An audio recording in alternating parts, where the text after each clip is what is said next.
Muchísimas gracias y muy buenas, bienvenidos, bienvenidas a todos y a todas. Un fuerte abrazo sobre todo a mis alumnos y alumnas que han iniciado esta convocatoria y los que ya están finalizando la maestría. Recordaros que, bueno, lo que han comentado, haré una exposición de unos 40 minutos y luego pasaré a intentar pues, dar respuesta a las dudas y consultas que tengan. Igualmente, pues recordar a todos aquellos que sean alumnos de la maestría que actualmente tengamos clases en curso que pueden utilizar el foro de debate tanto en mis clases como las de Sergio Ruano, mi compañero, en referencia a todo lo que vamos a explicar en este webinar, pues ya sea pues, para aclarar alguna cuestión, para ampliarla, etcétera. Y sin más, pues bueno, vamos a ello. Es una jornada especial la de esta clase. Hace mucho tiempo que intentamos presentar o preparar, mejor dicho, una presentación sobre apetito, tolerancia y capacidad que fuera un poco, pues bueno, fuera de lo común, porque hay muchísima literatura al respecto y lo que nos encontramos es que, bueno, una cosa es leerlo, más o menos entenderlo, otra cosa es explicarla y mucho más allá, otra cosa es aplicarla o implementarla, incorporarla en nuestro día a día, en nuestra gestión. Entonces, dicho esto, vamos a empezar. Pensemos que este tema de apetito, tolerancia y capacidad ya hace mucho que tiene mucho recorrido dentro de lo que es el mundo de la gestión del riesgo. Y como introducción me gustaría, bueno, voy a abrir uno de estos famosos cuadernos de riesgo que tenemos, que vamos diseñando con Sergio Ruano. Me gustaría empezar haciendo referencia a uno de los clásicos gráficos que uno se encuentra cuando intenta buscar pues algo sobre qué es esto del apetito o qué es esto de la capacidad. Dicho gráfico hace referencia a un documento pues muy socorrido en todo este aspecto, que es del Instituto de Auditores Internos de España, en el que se define y se hace una definición e implantación de apetito al riesgo. Este documento, este en concreto es de 2013, pero juraría que hay una actualización de 2015 o alguna versión anterior, pero bueno, básicamente vienen a decir lo mismo. Es un documento que, bueno, que recomiendo porque realmente está muy bien explicado, pero nos encontramos que una vez comprendemos el concepto según este Instituto de Auditores Internos, cuando intentamos incorporarlo a nuestro, pues, a nuestro día a día de la empresa o incorporarlo a un sistema de gestión de calidad o de medio ambiente, o intentamos hacerlo encajar con lo que se considera en ISO 31000 como gestión del riesgo, como apetito, tolerancia y capacidad, hay problemas. De hecho, lo que nos dice la experiencia es que los profesionales, los alumnos en primer lugar, tienen problemas para interpretar las diferentes acepciones de todos estos nombres. Entonces entendíamos que era muy necesario el intentar aterrizarlo, bajarlo al suelo.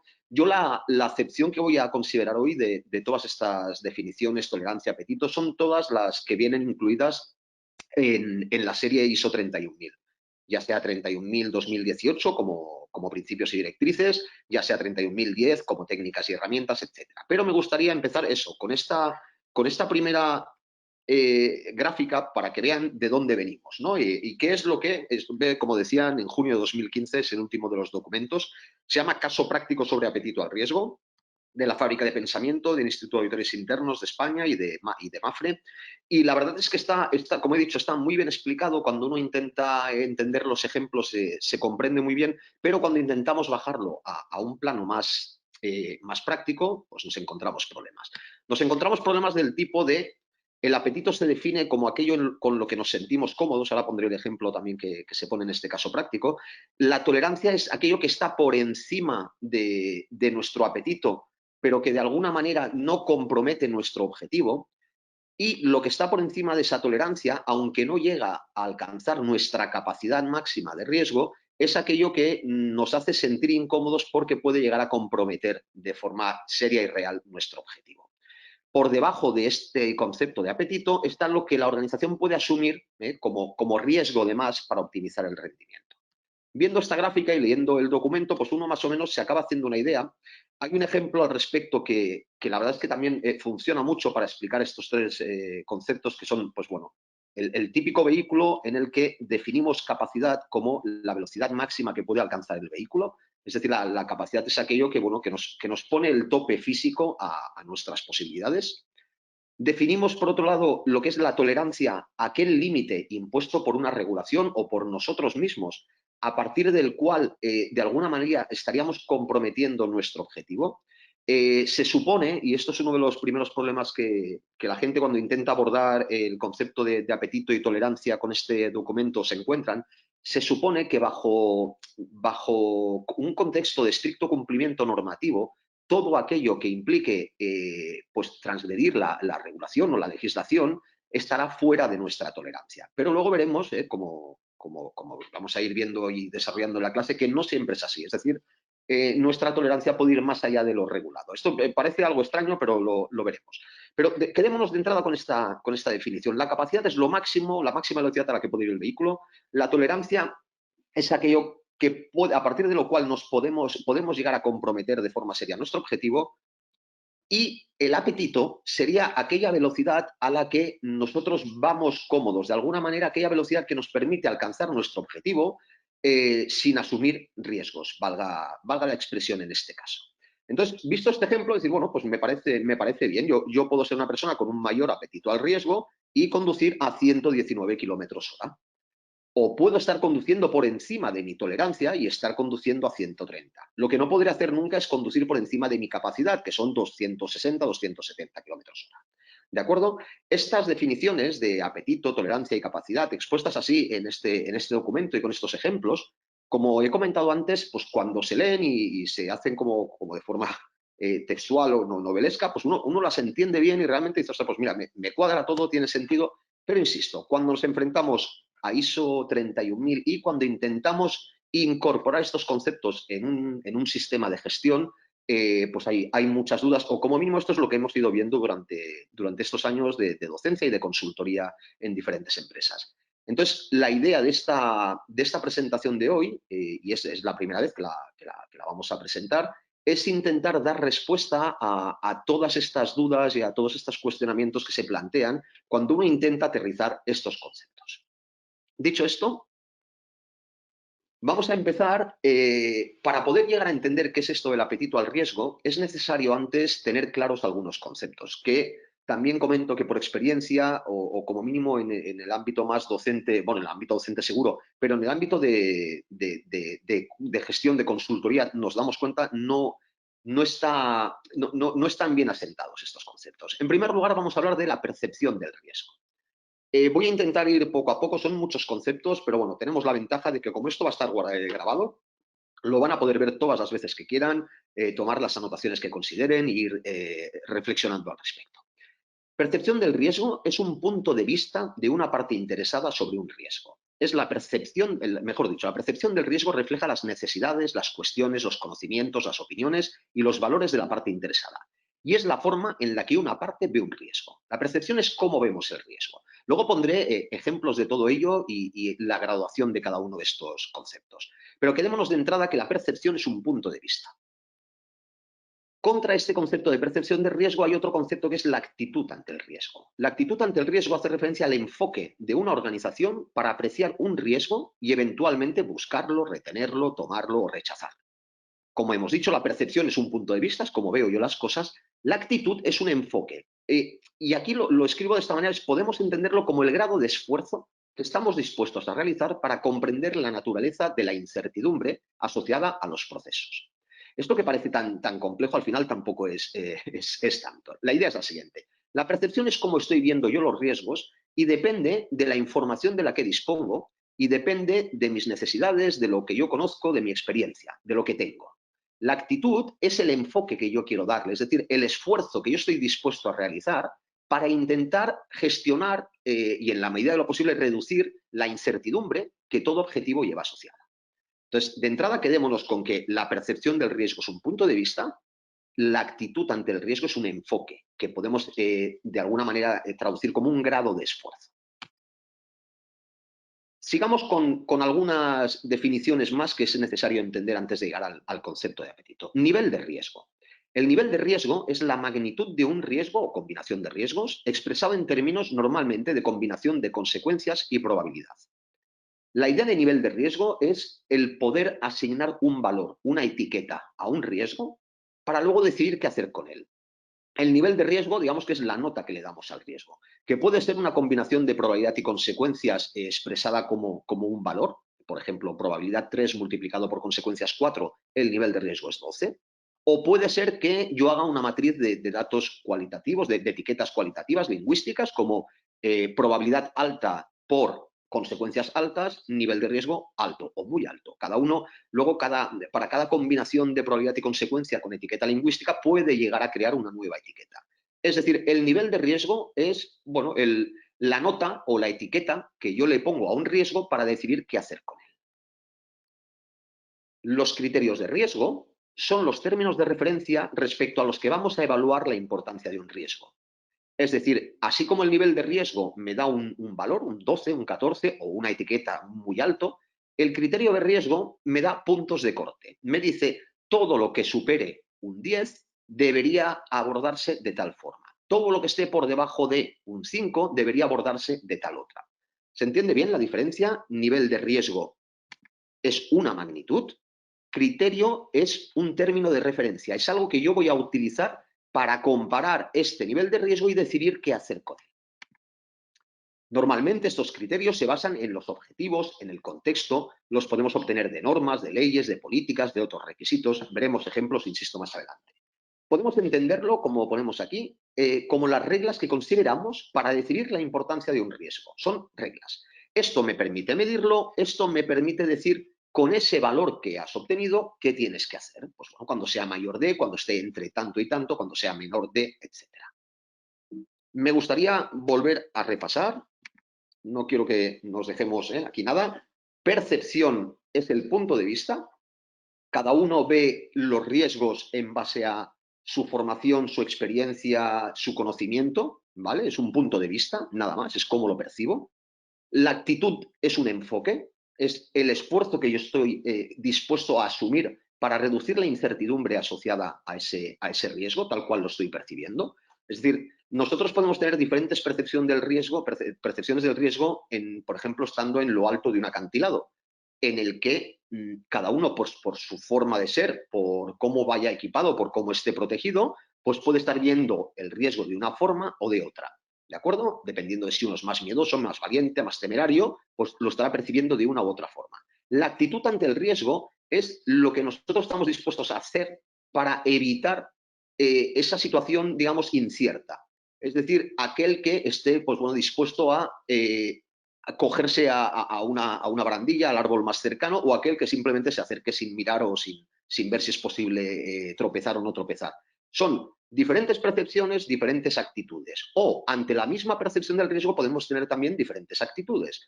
O sea, podemos tener dos personas muy miedosas que se acerquen de forma diferente a un acantilado. Las dos tienen la misma percepción del riesgo, pero pueden tener diferentes actitudes. Una, pues cogiéndose a todo lo que se encuentre, la otra tirándose al suelo y quedándose paralizada. ¿De acuerdo? Percepción, actitud. Lo siguiente que hemos trabajado es nivel de riesgo, es el valor que yo le asigno a un riesgo. Es como si os dijera, oye, ¿qué grado de... si tú me tuvieras que calificar el riesgo de asomarte a este acantilado del 1 al 10, ¿qué nota le pondrías?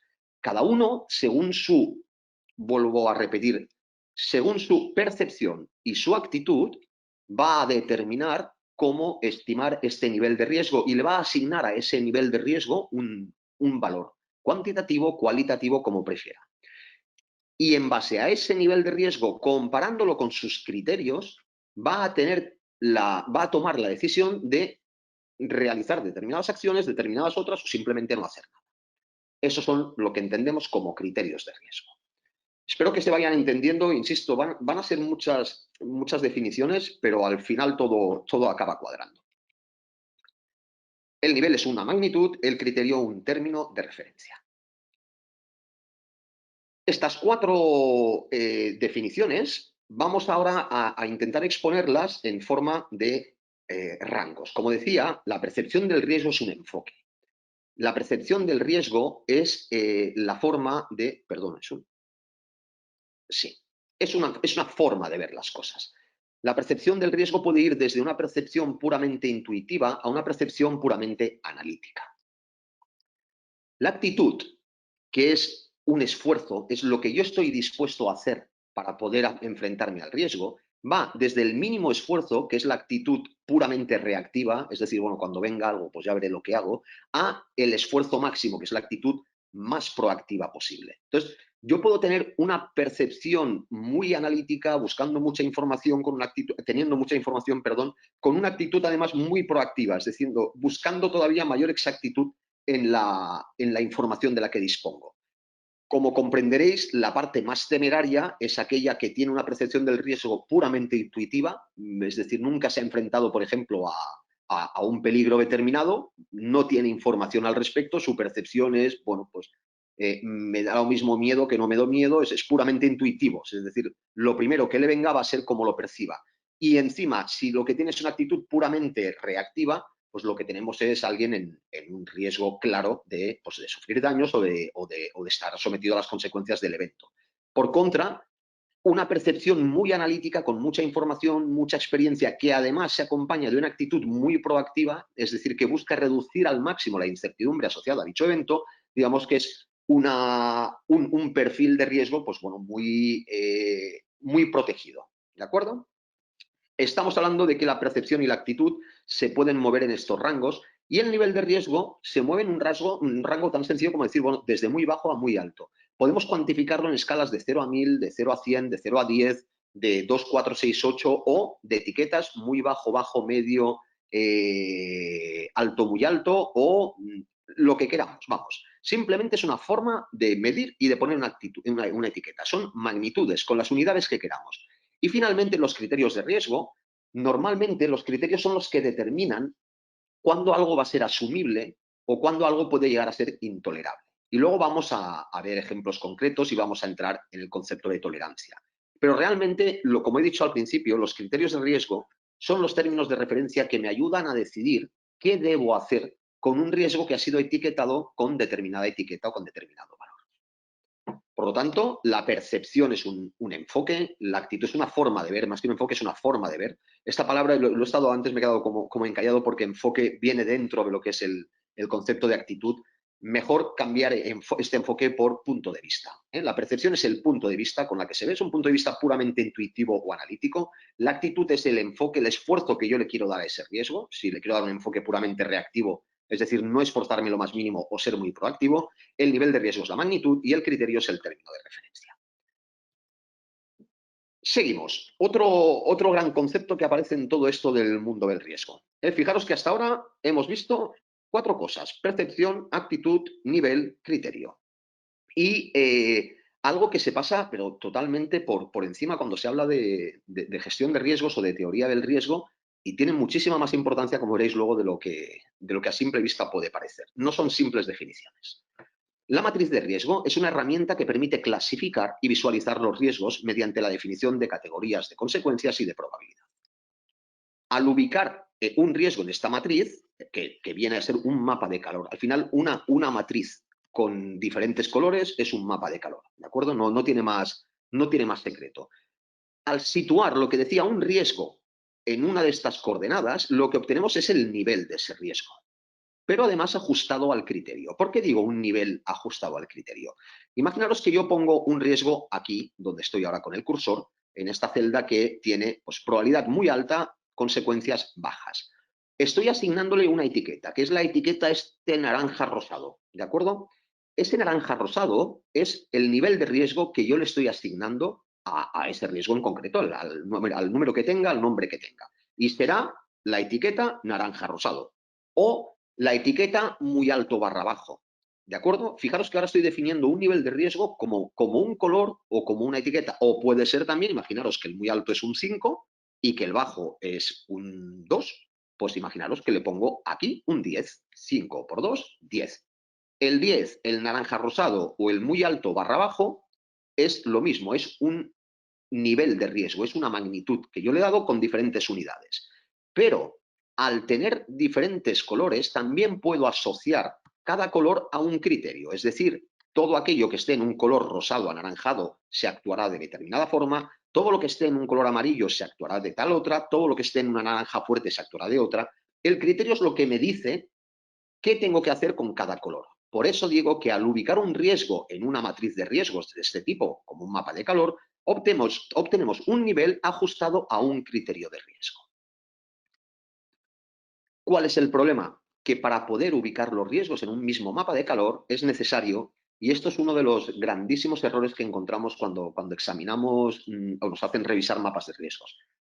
¿Qué nos encontramos? Primero, que para que todos los riesgos estén en el mismo mapa, las consecuencias deben ser comparables en términos de unidades, perdón, en unidades de daño-beneficio. Los términos de referencia para evaluar dichas consecuencias son los criterios de riesgo. ¿Qué quiero decir? Que en muchas ocasiones intentamos meter en la misma matriz riesgos cuyas consecuencias están expresadas en dólares, en euros, con riesgos cuyas consecuencias están en términos de vidas humanas, de pérdida de vidas humanas. Esto realmente es un error. Aunque pudiéramos cuantificar económicamente una vida humana, y estoy poniendo ahora un ejemplo muy extremo, pero para que se vea que debemos ajustar primero las consecuencias para que esta matriz realmente sea útil y todo lo que veamos dentro sea comparable unidad por unidad. En este sentido, los términos de referencia para evaluar dichas consecuencias son los criterios de riesgo. Sí que podríamos establecer diferentes criterios en función de cómo fueran las consecuencias. Esto también parece un galimatías, os lo explicaré con mucho más detalle. Pero quiero que de entrada sepamos que las consecuencias deben ser comparables en términos de unidad daño-beneficio. Y finalmente, las probabilidades deben ser comparables en términos de frecuencia. Esto es otra de los grandes problemas que nos encontramos. A ver, si no se define qué es una probabilidad muy baja, es muy sencillo que pongamos con probabilidades muy bajas probabilidades del 1% y probabilidades del 0,000001%. ¿Por qué digo esto? Porque el que una probabilidad sea baja o media o alta depende mucho de la percepción del riesgo. Recordemos la parte de percepción del principio.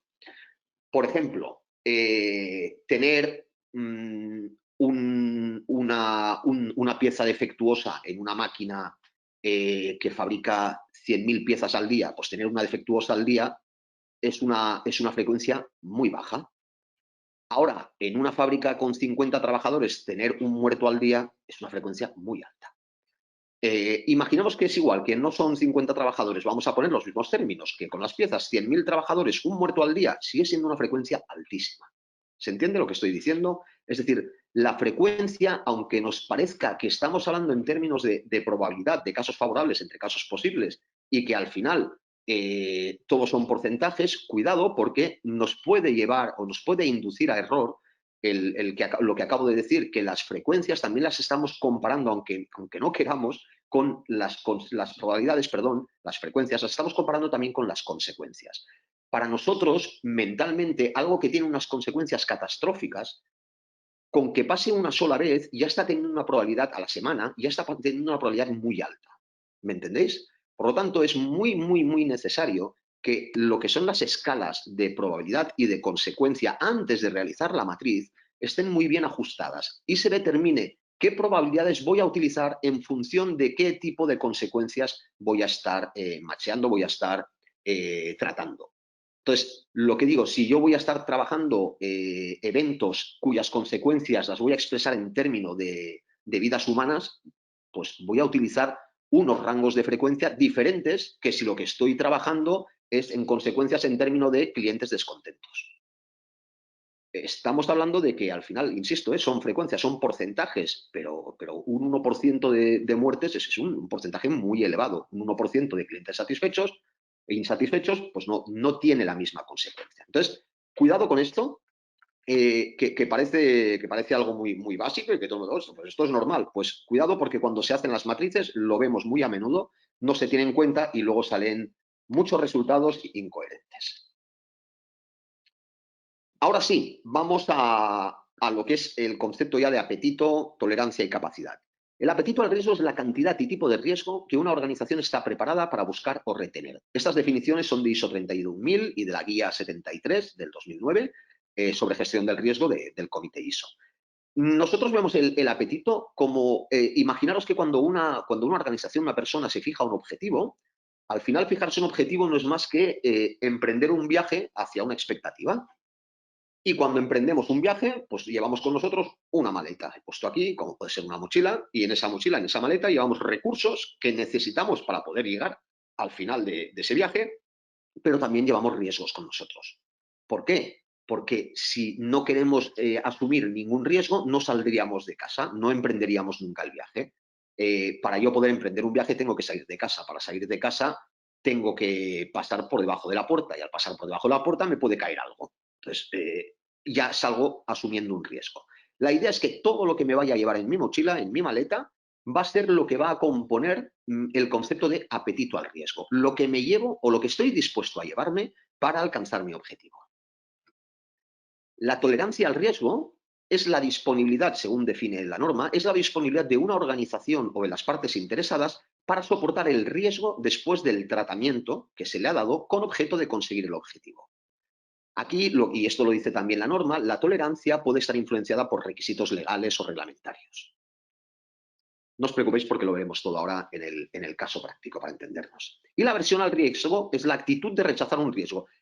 Es decir, en la maleta me voy a llevar todo aquello que estoy dispuesto a asumir, es mi apetito para emprender mi viaje.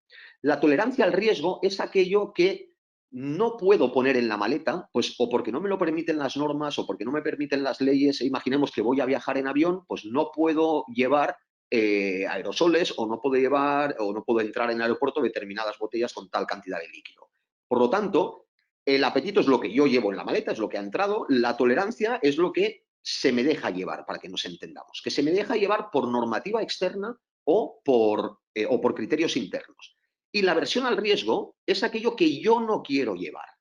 Es decir, aunque me dejaran llevarlo, yo no quiero llevarlo, eso no estoy dispuesto a llevarlo en mi maleta. ¿De acuerdo? Por lo tanto, a todo aquello que yo le tenga aversión no va a estar incluido dentro de mi apetito. La agregación de riesgos, y con esto acabamos ya lo que es la parte más definitoria, es una combinación de un número de riesgos en uno solo. Y lo explicaremos con un poquito de detalle al final, pero eso es menos importante. Y finalmente, el perfil de riesgo es una descripción de un conjunto de riesgos. Imaginaros el perfil de riesgo como el conjunto de maletas, bolsas y mochilas que yo me llevo de viaje. El apetito lo he representado como una sola maleta, pero podría ser el equipaje, entendámoslo así. Y el perfil es la descripción de mi equipaje. Pues llevo 2 maletas, una mochila, una bolsa de mano. Bien, la agregación de riesgos vendría a ser pues la mochila con 10 compartimientos. Pues todo lo que llevo ahí dentro de esa mochila, en todos esos compartimentos, pues es una agregación, que es una combinación de riesgos concretos.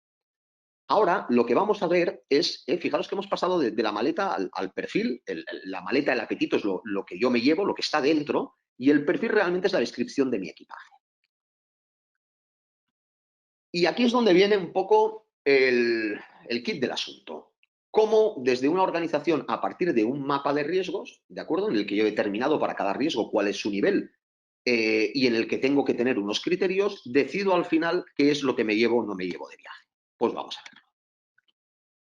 En primer lugar, partimos de un nivel de riesgo, como os he comentado, que lo he puesto aquí en etiqueta de colores, del más naranja rojo hasta el más verde, pero podría ir desde el 100 hasta abajo el 0, o desde el 10 arriba hasta el 0 abajo, ¿de acuerdo? Insisto, el nivel de riesgo es algo que me permite graduar, que me permite tomar decisiones y evidentemente tiene un orden jerárquico de más importante a menos o de más magnitud a menos magnitud. Con este nivel de riesgo, como os he comentado, estableceremos unos criterios, que es definir cómo de importante es un riesgo para decidir qué hacer con él. ¿Qué quiero decir?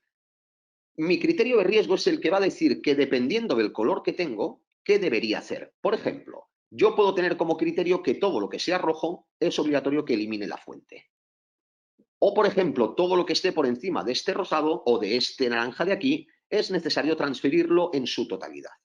Estos son mis criterios. Luego veremos si puedo cumplir o no con mis criterios, que esto es otro de los grandes problemas que hay cuando se hace gestión de riesgos, que los criterios de riesgo se imponen como de forma muy estricta, digamos, para quedar muy bien, y esto pasa con todos los sistemas de gestión, y luego cuando veo lo que tengo que hacer con el riesgo en función de su color, me doy cuenta de que o no tengo recursos, o no es técnicamente viable, o no es económicamente viable.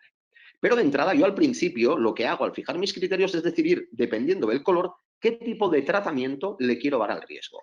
Pensar que los tratamientos que yo le puedo dar al riesgo va desde el más radical, que es eliminar la fuente. Si no salgo de casa, no puedo tener ningún accidente y me quedo en el sillón sentadito, vamos, hasta ignorarlo completamente. Es decir, salir con lo opuesto y que sea lo que Dios quiera. Bien, Estos son los criterios. Definir cómo de importante es el riesgo para poder decidir qué hacer con él. Bien, lo que tenemos que tener muy claro es que estos criterios me van a condicionar qué hacer y ese qué hacer tiene un coste. Es decir, las acciones de tratamiento, lo que es la reducción del riesgo, no en términos de protección, el reducir la incertidumbre, por ejemplo, el decir disminuir las consecuencias o la probabilidad de ocurrencia, tiene un coste o de tiempo o de recursos o de materiales, de lo que sea. Eso va a tener un coste. Y lo tengo que tener en cuenta, ¿por qué? Porque una vez decidido el nivel y decidido cuál es el criterio que le debo aplicar, en base a los recursos que yo tenga, vamos a llegar a lo que estoy dispuesto a llevarme de viaje. Es decir, bueno, yo me voy a llevar de viaje este riesgo de aquí transferido parcialmente, por ejemplo, ¿vale? Paso por el filtro de mi coste de tratamiento. Señores, ¿puedo asumirlo? Sí, lo puedo asumir. Vale, de entrada yo estoy dispuesto a llevarme de viaje este riesgo transferible parcialmente. Pero ¿qué es lo que pasa? Que antes de ponerlo en la maleta, ese riesgo tiene que pasar lo que denominamos un test de tolerancia. Aquí es donde viene el concepto de tolerancia según 31.000. Es decir, yo estoy dispuesto a llevármelo de viaje, pero la regulación interna o mis condiciones contractuales o la legislación realmente me permite pasar dicho filtro para llevármelo de viaje. Puede ser que no, que yo después de haber transferido parcialmente un riesgo y que diga, oye, mira, me lo puedo permitir, el test de tolerancia no me deje pasar el riesgo porque me diga, no, oiga, mire, es que este riesgo usted o lo transfiere del todo o no se lo puede llevar. Al pasar este test de tolerancia, nosotros lo que hacemos es que todo lo que no pasa el test vuelve otra vez aquí para decidir en qué nivel superior tiene que estar y, por lo tanto, qué nivel de tratamiento superior le tengo que dar. ¿De acuerdo? El nivel de riesgo se compara con el criterio, decido lo que hacer, asumo su coste y paso el test de tolerancia. Si no puedo asumir el coste, ¿qué es lo que pasa? Que me tendré que ir a una acción que tenga menos coste. Pero claro, como menos coste tenga la acción, más abajo me voy aquí y por lo tanto más riesgo asumo y por lo tanto más fácil es que yo no pase mi test de tolerancia. ¿Se entiende este circuito de aquí? Parece que no, pero ha costado muchísimo llegar a este esquema final. Nivel de riesgo, yo decido qué es lo que tengo que hacer. Esto es lo que, según mis criterios, sería lo óptimo. Luego veo si tengo recursos técnicos y económicos suficientes. Si los tengo, intento pasar mi test de tolerancia. Si paso el test de tolerancia, me lo llevo a mi equipaje. Por lo tanto, es lo que finalmente llevo a mi maleta. Es lo que yo retengo, es lo que yo busco para conseguir mi objetivo y, por lo tanto, es mi apetito al riesgo. Por otro lado, hay riesgos que de entrada, si mi criterio me dice simplemente ignóralos porque están todos aquí, ya pasan directamente a mi maleta, a mi equipaje de apetito. ¿Se entiende? El tratamiento, el criterio que dice, oye, a partir de determinado nivel de riesgo hay que ignorarlo o hay que retenerlo o buscarlo, directamente me lo llevo a mi equipaje y vendrá conmigo de viaje.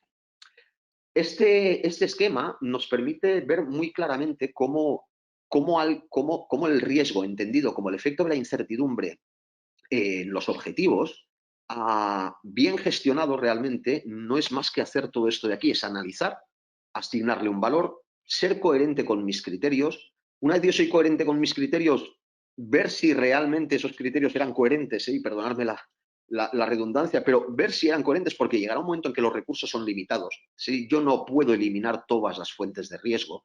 Esto tiene un nombre en el argot de gestión del riesgo para aquellos que intentan eliminar todas las fuentes de peligro y todos los riesgos. Esto se llama de-risking. Tiene un problema el de-risking, que es que no puedo salir de casa. No me llevo nada conmigo y no tengo equipaje, ¿de acuerdo? Si yo quiero irme de viaje y me quiero ir a la montaña, de alguna manera tendré que asumir riesgos. El de risking, que se empezó a hablar hace unos años con toda la crisis financiera, en determinadas entidades financieras en las que dije, oiga, pues para evitar impagos, lo que voy a hacer es no dar dinero a nadie. Muy bien, pues no des dinero a nadie, eliminas toda la fuente, pero acabas de eliminar la fuente de negocio también.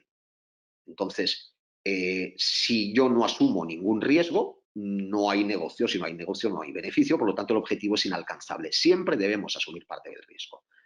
Veremos luego en qué condiciones. Y finalmente, con este símil de aquí, la capacidad no es más que lo grande que es la maleta o lo grande que es nuestro equipaje para podernos ir de viaje. Evidentemente, una multinacional con muchos recursos económicos, pues tiene más capacidad. Digamos que se puede llevar más cosas de viajes, como el que tiene un coche grande o un coche pequeño. Pues aquel que tenga una van tremenda con mucho espacio, pues podría llevar un equipaje muchísimo más grande que aquel que intente irse con un pequeño deportivo, por muy rápido que sea. Entonces, la capacidad es importante en la gestión de riesgo. ¿Por qué? Porque es la que determina cuánto riesgo puedo llevar encima. ¿De acuerdo? Y la aversión al riesgo, si recordamos un poco lo que comentábamos al principio, es lo que no estoy dispuesto a retener, lo que elimino ya por defecto. No estoy dispuesto a pensar ni si cumple o no con el criterio, me da lo mismo. Simplemente no porque tenga un color, sino porque mi percepción del riesgo me hace tener aversión, así como lo que ignoro directamente por criterio me lo llevo a la maleta de forma directa. La aversión es aquello que no voy a poner nunca, ni evaluado. Y finalmente, para acabar, siendo consciente de que he ido muy rápido para explicar algo que realmente es muy complejo y que tiene muchos términos, pero que entender esto para mí, esta transparencia es el todo de la gestión del riesgo, del análisis, de la evaluación y del tratamiento. Para entender lo que es el apetito, al final no es más que entender qué estamos dispuestos a llevarnos de viaje. Y esto va muy bien cuando intentamos explicar qué es la gestión del riesgo a los consejos de administración o a los directivos, ¿no? Que nos dicen, no, reduce todo el riesgo. Bueno, si reduzco todo el riesgo, me voy con la maleta vacía. Y si me voy con la maleta vacía, no puedo pasar de la segunda etapa. Es así de claro. Es decir, lo que yo llevo en la maleta es a la vez una carga y a la vez una fuente de recursos para poder alcanzar el objetivo. ¿De acuerdo? La maleta, digamos que cada riesgo que pongo es como si pusiera una parte proporcional de víveres para abordar ese viaje. Como más riesgos llevo encima, más víveres llevo. En teoría, más lejos podría llegar, pero claro, más riesgos estoy asumiendo. Pues lo mismo le pasa a una empresa. No existe el riesgo cero y si tú quieres, como consejo de dirección, que yo reduzca al cero todos los riesgos o a la mínima expresión posible, que tengas en cuenta que lo puedo hacer siempre y cuando tengas mucha capacidad y muchos recursos para afrontar todos los costes de tratamiento. Finalmente, indicar esto, que hay una parte de perfil de riesgo que decíamos. El perfil es el conjunto de riesgos, es el equipaje que yo llevo, ¿de acuerdo? Es interesante, al igual que yo voy haciendo, ¿ves este punto de aquí? Esto no deja de ser uno de los mapitas de riesgos, pero yo puedo tener diferentes mapitas para cada unidad, cada área de negocio, y luego puedo ir uniéndolas en diferentes grupos o asociaciones, de forma que sería interesante que, por ejemplo, todos los riesgos que yo tenga en esta zona, baja, media, media baja, medio medio, cuando yo los tenga en consideración de forma agregada, los trate como tal en un punto que evidentemente tendrá una probabilidad y unas consecuencias que serán la suma ponderada o la que nosotros consideremos de todos los riesgos que estaban en este entorno. Lo que quiero decir es que muchas veces nos hemos encontrado mapas de riesgos en los que la frecuencia o casi todos los riesgos tienen una frecuencia medio baja y las consecuencias, perdón, frecuencias, sí, probabilidades medio bajas, medio bajas, y las consecuencias también son todas casi medio bajas. Entonces me dice, bueno, no tengo que hacer nada con estos riesgos porque no hay ninguno que supere mi franja rosada. Entonces dices, cuidado, porque una pérdida de $10 un día no es ningún problema, pero una pérdida de $10 cada día y de cada producto que tú vendes es un problema muy gordo. Entonces, la agregación de riesgos sirve precisamente para detectar ese tipo de focos de riesgos que individualmente no tienen significancia para ser tratados, pero que tratados de forma conjunta o observados de forma conjunta, cogen otra posición que realmente sí que requeriría, como os decía, emprender una acción que se corresponda con el criterio que hemos asociado a cada etiqueta. Por lo tanto, lo que es recomendable es que una vez hayamos hecho este mapa, luego intentemos realizar este ejercicio n veces las que consideremos mediante sucesivos procesos de agregación de riesgo. Y finalmente, y con esta ya acabo, tenemos que entender que la gestión del riesgo se mueve entre dos polos extremos, en el que por un lado está la cobardía, el miedo, la parálisis, que no tiene nada que ver con la gestión del riesgo, pero tampoco la temeridad y la imprudencia. Es decir, hay casos de éxito bueno, que han surgido de acciones temerarias o imprudentes. Pues eso no es gestión de riesgo, eso es pues, blackjack o suerte. La gestión del riesgo se mueve entre la prudencia y la cautela y la valentía y la osadía. Entonces, desde el prudente hasta el valiente, pues hay todos estos términos medios que son los que van a definir cómo gestiono y realmente son los que van a definir qué tipo de equipajes son los que se van de viaje de camino al objetivo, ¿de acuerdo? Aquellos que sean más valientes, más osados, digamos que van a llevar un equipaje más cargado.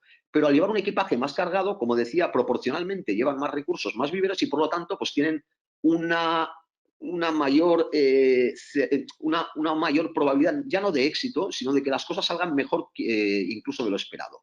Aquellas que sean más prudentes y más cautelosas llegarán más justos al objetivo, pero llegarán con mayor seguridad porque llevan poco riesgo en la maleta. Entonces, bueno, van a ir dando pasitos firmes, llegarán ahí rascando a su 5, a su 5,5, pero no asumirán tantos riesgos. El que es más valiente y más osado lleva más cosas en la maleta, pero bueno, es posible que en vez de quedarse con un 5 raspado llegue a un 7, un 8 o hasta un 9. Esa es la idea. Ahora, el ser valiente y osado no tiene nada que ver con ser temerario e imprudente. Al igual que ser prudente, tampoco tiene nada que ver con ser cobarde, perdonad la expresión, no en el sentido peyorativo, o ser miedoso o estar paralizado por el miedo. Y no hay más. 40 minutos para explicar pues lo que son muchísimos conceptos eh, mucho más complejos de lo que parece. La mayoría de gente entiende que la gestión del riesgo, pues bueno, es hacer una matriz, ir poniendo cosas, pero al final tiene mucho más sentido cuando lo abordamos con un punto de vista como el que os acabo de exponer. Entonces, nada, dicho esto, veo que empiezan a haber preguntas. Voy a pasar al turno de preguntas. Como comentaba, esta grabación la tendréis a vuestra disposición. Lo que he intentado es exponer muy rápidamente, porque ya lo habéis visto, muchos conceptos a la vez, pero lo que quería es que con esta webinar la gente se quedara, y con Sergio también lo hablábamos, que se quedara con la idea de que esto del apetito, la capacidad y la tolerancia, pues que puede servir para algo, que no es simplemente vocabulario o jerga del mundo de la gestión de riesgos. Y por otro lado, que si nos quedamos también con que esto de hacer una matriz de riesgos o un mapa de calor no es tan fácil como hacer un Excel de 5x5, sino que hay que pensar en qué escala estoy trabajando las probabilidades. Es decir, ¿y estoy hablando de eventos que tienen consecuencias comparables o estoy comparando en la misma matriz piezas defectuosas y vidas humanas? Si nos quedamos con esto, vamos, habremos conseguido mucho. Vamos ahora a las preguntas. Preguntan si actitud es igual a tratamiento del riesgo. Vamos a ver, me voy a poner aquí primero para ver qué es lo que se ve. Perfecto. A ver, actitud es igual a tratamiento del riesgo. Vamos a repasar qué es esto de la actitud. Como os he comentado, la actitud es el esfuerzo que yo estoy dispuesto a realizar para acometer un riesgo. La actitud, dentro de esta transparencia de aquí que lo resume todo, al final es lo que yo estoy dispuesto aquí a asumir como coste de tratamiento, pero también lo que yo estoy dispuesto a asumir como esfuerzo para conocer el nivel de riesgo. Esto es muy importante. Esta pregunta es muy, muy buena porque no lo recoge esta transparencia. La gestión del riesgo lleva asociados dos grandes costes. El coste de tratamiento, que es el que todo el mundo ve y es el que todo el mundo intenta trabajar porque es el más obvio, pero lleva otro coste asociado que, en mi opinión, es, si cabe, mucho más importante, que es el coste de lo que estoy dispuesto a invertir para conocer el verdadero nivel de riesgo. Porque si yo lo que me limito es hacer una matriz de riesgos sin datos, sin información, sin análisis, poniendo alto, medio, bajo, según una percepción puramente intuitiva, seguramente los costes de tratamiento serán más elevados, menos elevados, pero serán poco efectivos. Por lo tanto, cuando yo hablo de actitud ante el riesgo y hablo de enfoque, hablo sobre todo del esfuerzo que estoy dispuesto a hacer para que estos valores de nivel de riesgo sean lo más parecidos a la realidad, o sea, reflejen lo mejor posible la incertidumbre asociada a mi objetivo. ¿De acuerdo? Entonces, ¿la actitud es lo mismo que tratamiento? No. La actitud es el esfuerzo que yo estoy dispuesto para reducir la incertidumbre. Y lo puedo hacer de dos formas, reducir la incertidumbre. Una es conociendo realmente cómo es esa incertidumbre. Y dos es con medidas activas de tratamiento que me hagan reducir la frecuencia o las consecuencias asociadas a dicha incertidumbre. Por lo tanto, actitud y tratamiento no es lo mismo. El tratamiento, digamos que es solo una de las dos partes de la actitud. Vamos a ver más preguntas. A ver dónde tengo preguntas. Disculpadme. El nivel de riesgos expresado en términos de consecuencia y probabilidad. La probabilidad es eminentemente cuantitativa, la posibilidad, likelihood de la alternativa cualitativa y cuantitativa. Bueno, a ver, me preguntan por las diferencias entre probability y likelihood. En inglés, likelihood es más bien es la probabilidad matemática que conocemos nosotros que va del 0 al 1, para entendernos. Lo que pasa es que es un término muy, muy estadístico, ¿de acuerdo? Es un término que la gente que hemos estudiado estadística o que trabajamos con ella, cuando leemos artículos o papers técnicos sobre likelihood, la entendemos más bien como plausibilidad, como verosimilitud. La palabra exacta que traduciría bien likelihood es verosimilitud. Lo que pasa es que en la jerga o en el vocabulario asociado a la gestión de riesgos, probabilidad y posibilidad son sinónimos. A efectos, digamos, prácticos, los utilizamos como sinónimos. A efectos matemáticos, la probability es más bien la posibilidad de que algo suceda. La likelihood es más bien la verosimilitud, cómo de creíble es que algo suceda. Y esa verosimilitud se expresa habitualmente con valores que pueden ir del 0 al 1 y hasta más de 1. No es la probabilidad exacta de 0 y 1. ¿De acuerdo? Insisto, es que es un tema muy, muy, muy matemático. Sí que es verdad que en la guía 73 explica, cuando habla de probabilidad, explica que en inglés podemos llegar a leer likelihood, pero a efectos prácticos vamos a hablar siempre de probabilidad como sinónimo de frecuencia esperada, ¿de acuerdo? Para nosotros, cuando hacemos gestión de riesgos y tenemos que determinar la probabilidad, lo que estamos determinando o estimando es la frecuencia esperada de un evento. Luego ya podríamos entrar en temas de verosimilitud, de intervalos de confianza, de errores asociados, pero a este nivel no es el caso. A ver, la matriz de riesgo es dada en términos de consecuencia por probabilidad. En este caso se utiliza en forma cualitativa. Puede ser cualitativa, puede ser... Vale, vuelven a hacerse las mismas preguntas.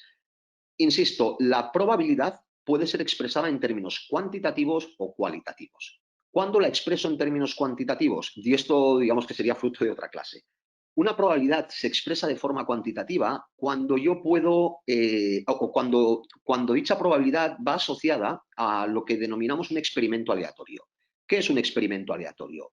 Es un suceso que se repite de forma consecutiva siempre bajo las mismas condiciones, ¿de acuerdo? O con condiciones muy, muy similares, casi de laboratorio. Es decir, cuando algo se repite, por ejemplo, el lanzamiento de una moneda, se repite siempre en las mismas condiciones, al final es un experimento aleatorio en el que yo puedo contar las veces que sale cara, las veces que sale cruz, y puedo decir, pues la probabilidad de que salga algo es casos favorables entre casos posibles. El lanzamiento de un dado es un experimento aleatorio, es decir, yo no puedo controlar lo que va a pasar, ¿de acuerdo?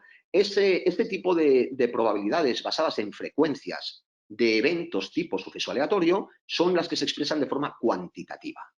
El número de accidentes en un año en una carretera determinado, yo lo puedo expresar en forma cuantitativa, porque yo tengo casos favorables, casos posibles. Cuando digo casos favorables no quiero decir casos buenos, quiero decir casos que cumplen con mi argumento, en este caso ser accidente, sobre los casos posibles. Pues bueno, si yo digo que hay 10.000 accidentes sobre una cantidad de 10 millones de viajes, pues puedo determinar que la frecuencia de accidentes es de tantos por viaje, ¿de acuerdo? O por millar de viaje.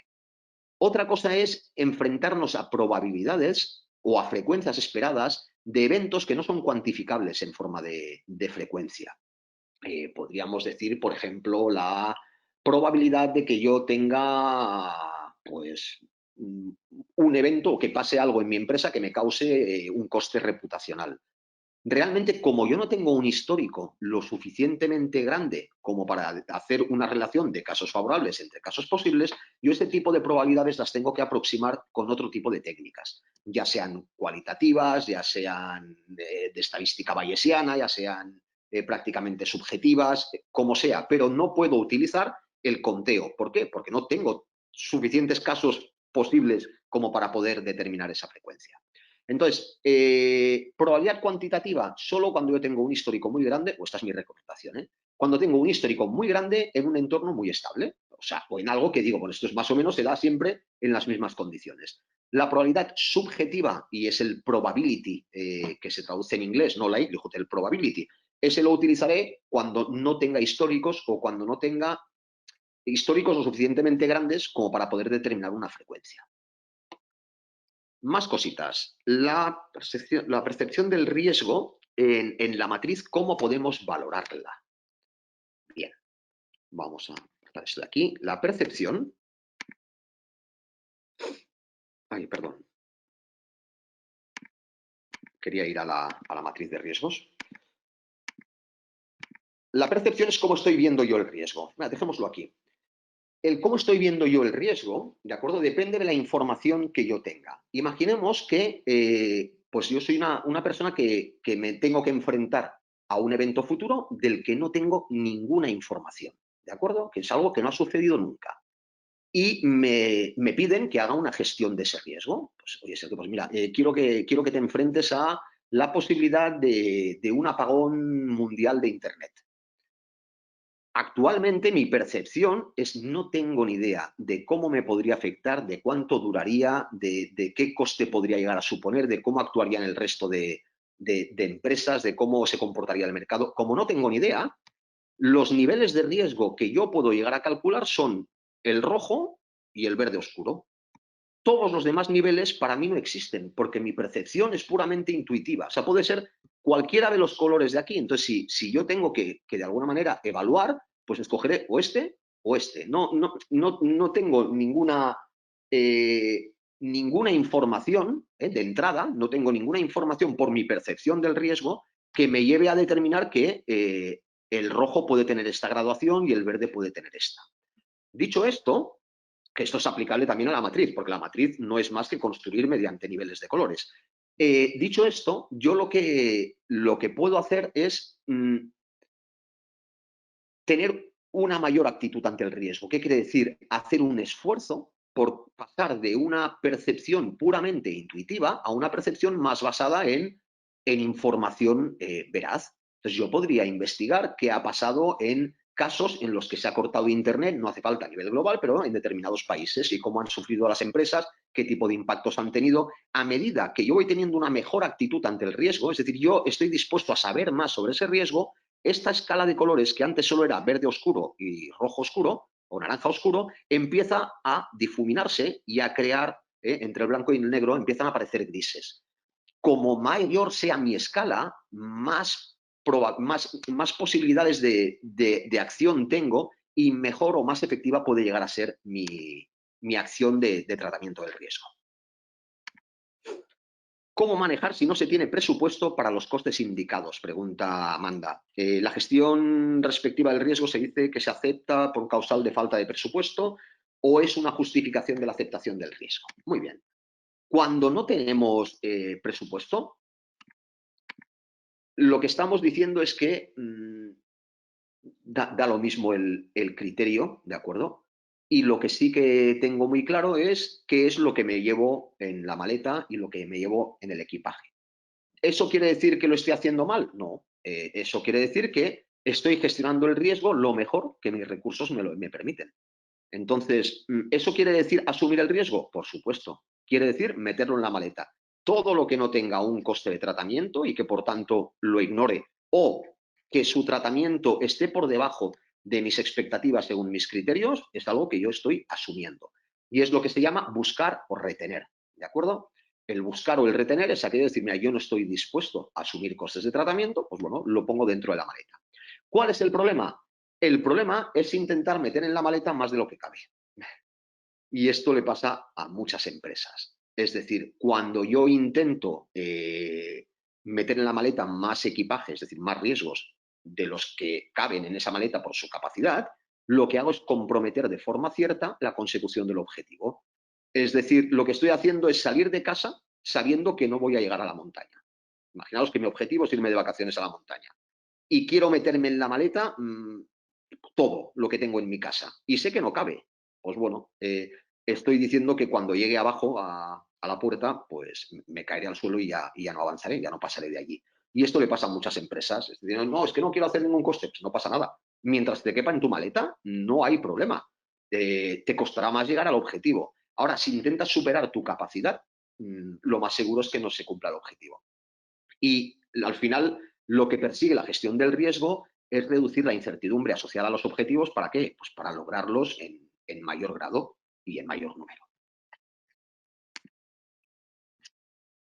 A ver, son muchas preguntas. Magda me pregunta, ¿el apetito se da, por ejemplo, para cada objetivo estratégico? Muy buena pregunta. ¿Puedo tener apetitos diferentes para diferentes áreas de negocio y para diferentes objetivos? Mejor dicho, como dice Magda, efectivamente. Imaginaros que cada objetivo es un viaje distinto. Un objetivo es ir a la playa a pasar el fin de semana, el otro es ir a la montaña, el otro ir a esquiar. Para cada objetivo yo me puedo plantear mi equipaje. Y plantear mi equipaje quiere decir decidir qué me llevo de viaje, qué pongo en la maleta, decidir si pasa mi test de tolerancia o no, ¿de acuerdo? Esto es otro de los problemas que es que por tiempo no me da tiempo a explicarlo todo. Pero el test de tolerancia, al final, en realidad, todo lo que está prohibido por ley, que se asuma como riesgo, no tendría que ir incluido en la maleta. Otra cosa es que la gente decida asumir el saltarse la ley como riesgo. O sea, es un riesgo saltarse el filtro, digámoslo de esta manera. Pensar que los gobiernos, las administraciones, no dejan de ser gestores de riesgos globales. Cuando ponen leyes, al final, o hacen decretos o reglamentos, lo que están haciendo es gestión del riesgo. Y están imponiendo medidas de tratamiento obligatorias. ¿Bien? Entonces, estas medidas de tratamiento, yo en vez de sacarlas directamente como fruto de mis criterios, ya me las está poniendo el Estado. Entonces, bajo estricto cumplimiento normativo, hay muchos de los riesgos que ya están limitados, que evidentemente no pueden ir a la maleta. ¿Qué es lo que pasa? Que hay gente que quiere llevárselos a la maleta. ¿Por qué? Pues porque llevando ese riesgo, pues por ejemplo, no sé, un riesgo algo que esté prohibido por ley, el operar sin licencia. Hay gente que decide empezar a trabajar aunque todavía no le haya llegado la licencia definitiva, exponiéndose a que le pongan una sanción. Y se lo lleva directamente. El test de tolerancia, en teoría, no lo tendría que pasar, se lo lleva aquí dentro. ¿Qué es lo que pasa? Que la magnitud de ese riesgo hace que en caso de materializarse, en caso de que tropiece con esa piedra durante el camino, pues la castaña que me pegue sea más importante y que por lo tanto mi objetivo ya quede comprometido del todo. Por lo tanto, el tema del compliance y del cumplimiento legal no es por capricho. A veces si sabes que el compliance o auditoría interna es que solo están para... No, lo que hacen realmente es aplicar las medidas de tratamiento que el gran gestor, que es la administración, ha considerado que para proteger la totalidad de la sociedad es necesario implementar. ¿Qué más? A ver, porque ahora me había desaparecido. Aquí. Bien, dicho esto, y siendo la hora, me sabe mal, pero no puedo presentar muchas más preguntas. Voy a ver si queda alguna más así que crea pam pam. Es que hay muchísimas, lo siento, ¿eh? Cómo determinar límites en establecer el apetito y la tolerancia al riesgo. Me preguntan, ¿dónde están los límites al establecer el apetito y la tolerancia al riesgo de una autorización? Y pregunta Darwin. Lo trataremos con detalle en el curso 3, cuando hablemos de evaluación del riesgo, pero ya os adelanto. La idea de que dónde está lo que debe ser mi apetito y lo que debe ser mi tolerancia, insisto en lo que hablaba, la tolerancia la determinan, por un lado, las regulaciones, las disposiciones legales, y por otro lado, las normas que me autoimpongo. Es decir, puede ser que haya algo que esté permitido por ley, pero que por mi código de ética, por mi mera intuición, que eso a veces tampoco es malo, pues decida que no entra dentro de mi apetito. Si pensáis que en apetito como el equipaje, enseguida te darás cuenta. La tolerancia es lo que determina, es el filtro que determina si pasa o no pasa. No sé si, bueno, seguro que habéis tenido la experiencia de ir al aeropuerto, intentar subir a un avión. El apetito es tu equipaje, pero antes de meter el equipaje en el avión, hay muchas aerolíneas que tienen una especie de cajas en las que poner la maleta para ver si cabe o no cabe. Y si no cabe, no puedes entrarlo. Pues bueno, eso es un criterio, eso es un ejemplo de tolerancia. Es decir, yo me lo quiero llevar, me gustaría llevármelo, pero no cabe. Y como no cabe, no puedes subir al avión. Pues realmente los límites del apetito y la tolerancia, los de tolerancia los delimitan normalmente las disposiciones legales y, por otro lado, las normativas internas de las empresas, y el apetito al final queda determinado sobre todo por la capacidad. Las empresas intentan asumir el máximo de riesgo posible, porque al final hay una relación directa entre asunción del riesgo y búsqueda de oportunidades y de negocio. Entonces, como más ambicioso soy, más riesgos debo estar dispuesto a correr, y esto es una máxima de la naturaleza. Y última, y sí que con esto ya lo dejaré, me preguntan qué es la transferencia del riesgo. La transferencia del riesgo es lo que comúnmente trabajamos o lo conocemos como un seguro. Es decir, transferir un riesgo quiere decir transferir parte de los daños que me puede causar un evento. Entonces, imaginaros que yo tengo una nave con un subterráneo en el que en la zona de abajo hay mercancías y estoy expuesto a una inundación que me causaría unas pérdidas. Transferir el riesgo quiere decir no eliminar, porque claro, no elimino, al tener un seguro no estoy eliminando la posibilidad de que haga ya lluvias y que haya una inundación, pero sí que estoy transfiriendo parte de ese daño. En caso de que haya una inundación y pierda las mercancías, como yo tengo un seguro, pues ese daño de alguna manera pues lo recupero, ese impacto lo recupero. En la transferencia hay otros tipos de mecanismos de transferencia, otro tipo de contratos, pero básicamente son los seguros. Y dicho esto, y lamentándolo mucho, se me ha hecho corto para todo lo que quería decir. Si resumo, si nos hemos quedado con que el apetito al riesgo realmente es el equipaje, la capacidad es el volumen de dicho equipaje, la tolerancia es lo que define o de alguna manera lo que determina si algo puede o no puede entrar en la maleta, y que está basado básicamente en normativa externa e interna, y que el nivel y que la actitud ante el riesgo, que es lo que decía, y esto para mí es de lo más importante que hemos hablado hoy, es el esfuerzo que yo estoy dispuesto ya no solo para tratar al riesgo, sino para conocer cuál es la naturaleza de ese riesgo.